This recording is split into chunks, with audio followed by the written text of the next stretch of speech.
Mula sa naging artikulo ng Abante nito lamang March 7, ay ibinahagi nila ang nasabi nga pong post ng kaibigan ni Gigi Delana na isa sa nakasama nito na contestant sa TNT.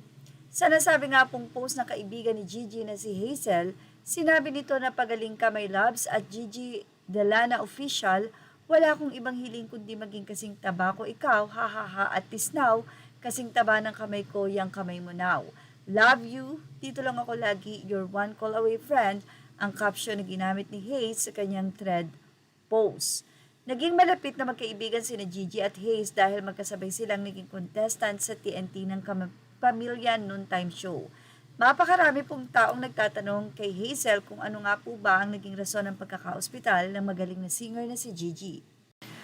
At ngayong gabi, mula nga sa naging post ng Star Radio Katbalogan at ang nasabi nga pong post na ito ay binahagi ng nasabing Facebook page na Star Radio na makikita na habang nasa stage itong si Gigi Delana ay nandun na nga po ang ilang mga staff or ang kanila nga pong medic para si Gigi ay alalayan dahil tila hindi na nga maganda ang lagay nito. Ito po ay ngayong gabi dahil ilang minuto lamang po ito nang i-post.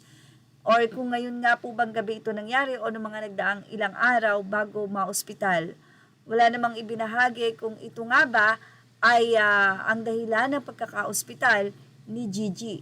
Gigi Delana was collapsed after her concert in Samal Island. So, ayan nga po, after the concert, tila talagang pinilit lang ni Gigi na matapos ang nasabi nga pong kanya nga pong concert na iyon at diyan makikita na binabalance pa si Gigi ng mga medic at hindi na nga po kinaya kaya nagpunta na doon ang mga production staff at doon na nga makikita na buhat-buhat ng isang production staff itong si Gigi Delana. Actually, nagtilian dyan yung mga tao, yung mga fans of Gigi na nanood sa kanya. Pero ang sino mga ilan, siguro daw ay hindi kinaya ni Gigi yung init. Ganyan din ako, pag sobrang init, nahimatay din ako dati habang nagpa-practice para sa graduation, sobrang init. Saan nag-perform, over fatigue siguro, puyat at pagod.